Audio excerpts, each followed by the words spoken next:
Donc, revenons à cette histoire. C'est juste pour comprendre la notion de ce qui s'est passé par la suite dans les années 82 avec le mouvement Bouyali, mais avant, avec les différents types de résistance conduites par Soltani, qui était très âgé déjà, Cheikh Sahnoun, etc. Et puis, il y a par la suite le mouvement armé de Mustafa Bouyali, qui lui-même, il est issu de la LN, etc. et qui a mis... Bon. Est-ce que l'idée de l'opposition était limitée à la gauche et une certaine école libérale conduite à l'époque par un certain Farhat Abbas depuis le mouvement national? Est-ce qu'il n'y avait pas une autre droite, on peut l'appeler comme ça, de nature religieuse qui s'opposait pour défendre un projet et loin des grands slogans religieux, loin de la question de la langue arabe, etc., qui avait une autre vision, etc., et qui s'opposait au pouvoir, parce que c'était un pouvoir totalitaire, parce que c'était un pouvoir non démocratique, parce que c'était un pouvoir qui violait les droits de l'homme et les droits fondamentaux, etc., etc. Le premier grand texte qui est dans cette doxa donc oppositionnelle arabophone, et de tendance islamisante, le premier ouvrage c'est celui de Sahnoun, qui est connu, qui a eu droit à une sorte de publicité, c'est Ishtirakiyya Asluha Mizdakiya. C'est pas Sahnoun, tu veux dire Abdelatif Sultan. Sultani, voilà. Je me suis trompé. Sultani, effectivement. C'était dans les années 72, 73, en pleine période de Boumediene. Je crois que ce qui est intéressant, c'est l'apparition de cet ouvrage qui est doctrinaire et qui n'est pas programmatique. Il est doctrinaire. Ça veut dire qu'il se porte en porte-à-faux vis-à-vis d'un choix idéologique. D'un socialisme qui est un choix idéologique boumedieniste. Je n'ai pas lu l'ouvrage. Je ne l'ai pas lu, je m'interdis de parler de quelque chose que je ne connais pas. C'est-à-dire que tu ne t'inscris pas dans la logique de ceux qui n'ont pas lu le dernier livre de Saadi, qui le commentaient, qui le jugeaient, qui le condamnaient. Je le trouve absurde, infâme et indigne. Comme je me suis contre ceux qui condamnent Camus sans l'avoir lu. C'est la même logique, exactement la même. Donc le problème, c'est que ce qui est apparu, c'est que c'est une tentative de dresser face à cette dérive de gauche. Je n'aime pas une dérive progressiste parce que c'était un progressisme de façade, au sens où je l'entends moi. Mais il y avait effectivement des réalisations, c'est indiscutable. Il y avait une tentative de dresser donc en face du projet de l'État de Boumediene, une réflexion critique qui, hélas, prend ses sources dans de vieilles diatribes très anciennes, puisque le masdéisme a été déjà, il a été stigmatisé pratiquement au moment du passage de l'Empire omeyyade à l'Empire abbasside. Parce que c'est نهضة الشعوبية ودخول الفرس كقوة سياسية في الحكم. À ce moment-là, on a beaucoup parlé de masdéisme, et on a condamné des gens pour le masdéisme, étant une grande figure de l'intellectualisme musulman, qui est Abdallah ibn Muqaffa. Donc le masdéisme avait servi déjà de repoussoir à un certain nombre de choses. Et il réapparaît sous la plume de Soltani dans une sorte de raccourci. Je dis bien, je n'ai pas lu le livre, je ne le juge pas, je dis simplement comment j'en ai eu une idée. On oppose le socialisme qui est une fabrication typiquement occidentale. Le socialisme tel qu'il est connu. Même si Boumediene s'est toujours gardé de parler du socialisme scientifique. Il dit nous avons un socialisme spécifique. C'est la spécificité du socialisme nourri aux valeurs de l'islam. Qui s'inscrivait dans une autre logique, c'est-à-dire qui n'est pas en contradiction avec l'islam, etc. Or, ici, on n'a pas dressé, et c'est ça qui m'a intéressé moi, on n'a pas dressé devant le projet boumedieniste un projet de type libéral comme cela sera, ou disons une critique du socialisme, mais à partir de l'optique libérale, comme ce sera fait dans la lettre de 76 signée par les 4 protagonistes. C'est une idée programme. C'était une idée programme. Voilà. Mais là... c'est une vision doctrinaire. Là, oui. Donc, il y a comme... C'est ce qui a été fait, entre parenthèses, l'Akhdar, c'est ce qui a été fait dans un certain sens, mais avec une dimension intellectuelle plus grande, chez un certain Bakr Sadr, au Moyen-Orient et en Irak par exemple. C'est un grand chiite qui a été exécuté par Saddam Hussein lorsqu'il avait écrit Falsafatuna, notre philosophie, pour contrecarrer la philosophie libérale et marxiste, et Iqtisaduna également pour contrer justement les 2 thèses qui étaient en vogue à l'époque dans le cadre de la guerre froide, etc. etc.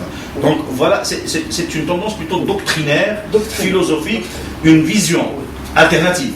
Oui. L'autre aspect, cette apparition de ce courant en Algérie oblige aussi à le mettre en perspective et en parallèle avec ce qui s'écrit ailleurs. Ce qui s'écrit ailleurs, dans le domaine de l'islamologie, en particulier dans la philosophie politique de l'islam, on ne peut pas me faire abstraction de Ali Shariati. Le persan, l'Iranien, qui lui a une vision extrêmement progressiste, laïque. Et laïque. C'est ça. Alors que il est dans une dimension véritablement de révolution, de réflexion sur ce qui se passe dans son propre pays. Et puis sur la destinée, c'est-à-dire le devenir. D'ailleurs, dans son fameux livre, Histoire et destinée, il l'exprime parfaitement. Oui. Donc, à ce moment-là, on se dit, quelque part, entre parenthèses, pour nos amis internautes, pour ceux qui nous suivent, quelqu'un comme Ali Shariati. Ali Shariati est un Sorbonnard. C'est un grand sociologue iranien, un grand penseur qui a été assassiné à Londres. Et un grand théoricien, un grand visionnaire, etc. Il était ami intime à Jean-Paul Sartre. D'ailleurs, Sartre, il a une petite citation, une phrase extraordinaire. Il a dit « Moi, je suis religieux, je suis contre toutes les religions. Si demain je dois choisir une religion, ça ne serait une religion autre que celle de Ali Shariati. » C'est un visionnaire extraordinaire que nous vous recommandons de lire. Parce que, également, nous avons beaucoup de préjugés sur la pensée iranienne, sur la philosophie iranienne, etc. Nous avons beaucoup de préjugés. Malheureusement, parce qu'il y a un mur entre nous et l'Iran, qui est justement l'Occident à travers la littérature française essentielle. Absolument. Alors. Donc, ce coup d'éclat comme ça dans une Algérie qui entre en turbulence dans les années 70 donne au régime l'occasion de dire attention, il y a un déploiement ou un redéploiement des forces réactionnaires. Or, ces forces réactionnaires, elles étaient, ou ce qui était considéré comme réactionnaire, étaient en gestation et surtout au niveau des institutions universitaires. Il y avait à l'époque 3 universités, Alger, Constantine et Oran. Il y avait des mouvements qui n'était pas pour le socialisme de Boumediene, ni pour le socialisme tout court. Je pensais au mouvement de ce que j'avais appelé la dernière fois les démocrates. Les démocrates, c'était des gens partisans d'un libéralisme. Un peu, c'est ce que nous retrouverons dans cette idéologie qui va naître du printemps berbère et qui sera cristallisée autour du projet du RCD. Plus tard. Beaucoup plus tard, dans les années 89-90. Et il y avait une réflexion critique qui voulait critiquer le régime de Boumediene et les bases idéologiques du régime de Boumediene à partir de l'islam, en disant qu'il n'est pas conforme à l'islam, il ne respecte pas les traditions, il introduit un certain nombre de bid'at dans... Le régime a même trahi les valeurs de novembre, etc. Bon. Ça restait, sur les années 70 jusqu'à fin 70, ça restait un peu toujours dans le conflit idéologique. Dans le conflit idéologique, parce que, et c'est juste ce que tu viens de faire comme remarque, c'était une sorte de conflit s'exprimant à partir de la polarité apparemment islamiste, mais portant sur la légitimité révolutionnaire. Vous avez trahi le message de novembre, comme si le message de novembre était un message essentiellement islamiste. Ou essentiellement marxiste, ou essentiellement communiste. Absolument, absolument. Donc, en tous les cas, c'était j'allais dire, excusez-moi le terme, c'était un fourre-tout. C'est-à-dire la déclaration de novembre, tout le monde se disait. Voilà. Avec les années 80, les choses changent. Pourquoi les choses changent en 80? Les choses changent parce que nous observons un changement radical des rapports de force à l'échelle internationale. Une offensive plus grande de l'Occident contre le bloc soviétique et les annexes. Cette offensive est liée aussi au fait que les États-Unis d'Amérique, qui sont de plus en plus pressés de prendre la place des anciennes puissances coloniales décadentes, la Grande-Bretagne et surtout la France, parce que les Britanniques vont trouver une sorte de modus vivendi avec les Américains. Ils vont trouver une sorte de, ce qui se matérialise très souvent, y compris dans les guerres les plus récentes, où les Britanniques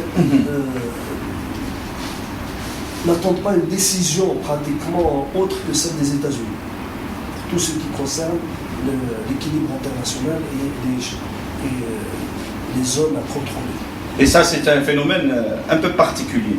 Et c'est un phénomène unique dans l'histoire de l'humanité. Où une ancienne puissance coloniale se met à la traîne d'une position, d'une colonie. Absolument. Ça, c'est un phénomène un peu particulier dans l'histoire des relations anglo-américaines. Oui, il y a beaucoup de particularités dans le problème de l'Empire britannique. On aura peut-être l'occasion d'en dire un mot une autre fois, parce que c'est assez intéressant comme empire à étudier. Est-ce que dans ce sens-là, ce que tu viens de dire sur le plan international par rapport aux mouvements qui se sont quelque part affichés clairement en utilisant tous les moyens de l'époque, aussi bien pacifiques que militaires, que donc violents, est-ce que l'invasion de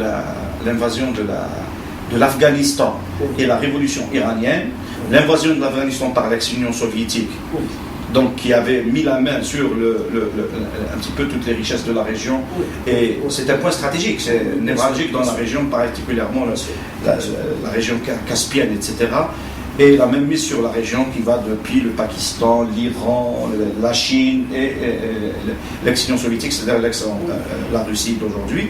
Et de l'autre côté, l'Occident qui libère, avec la complicité américaine, française, anglaise, qui donne un coup de main extraordinaire à une révolution naissante conduite par un certain Khomeini pour contrer justement le communisme,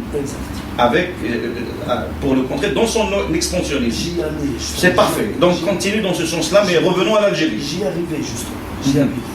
Parce que c'est ce qui peut expliquer un certain nombre de choses qui vont se passer chez nous. Le problème, c'est que les Occidentaux, pendant très longtemps, depuis pratiquement la fin des années 50 jusqu'au début des années 80, vont concentrer l'essentiel de leurs efforts dans l'affaiblissement politique, idéologique et militaire du bloc soviétique.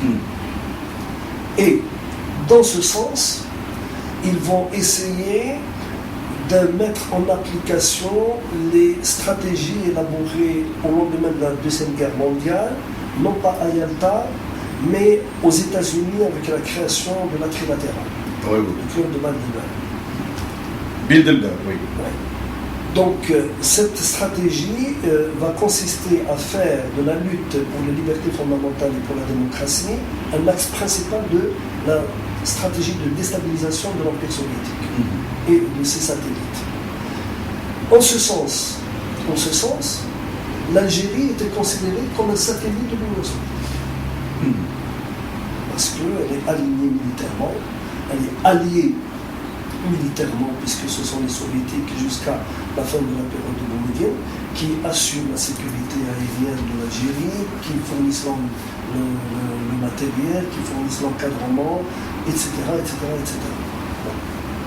Quand, et on a eu l'occasion de le dire, dès que Chadli Boujdi a pris le pouvoir, première des choses, sous la pression de certains militaires, je le dis aujourd'hui, pro-français, pour le citer personnellement, je crois qu'il y a eu à ce moment-là une réorientation, la fin du contrat avec les soviétiques, sur donc le maillage de l'espace aérien, et confier le maillage aérien à la France, ce qui est très lourde conséquence. Donc c'est une garantie qui a été donnée par le pouvoir algérien de dire voilà, nous sortons de l'emprise soviétique. Vous n'avez plus à nous considérer comme étant les satellites de l'Union soviétique. C'était pour, d'une certaine manière, échapper à cette vague, ce tsunami idéologico-politique que l'Occident voulait faire déferler sur l'ancien empire soviétique et sur tous les États qui pratiquaient plus ou moins le même système politique. États africains, asiatiques, etc.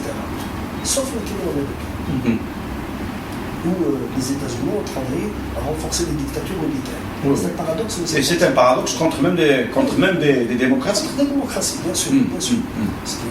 D'ailleurs, dans les années 1979, pour la tendance Algérie plutôt, elle était plutôt pro-révolution iranienne. Exactement. N'est-ce pas? Absolument, absolument, absolument. Bien. Donc, l'islam a été intégré par les Occidentaux dans leur stratégie pour la déstabilisation de l'Union soviétique, y compris et surtout sur les anciennes républiques soviétiques musulmanes. Azerbaïdjan, Turkestan, Turkménistan, y compris les Tchétchènes. La Tchétchénie. En particulier. Et donc, ce qui explique une acuité de la confrontation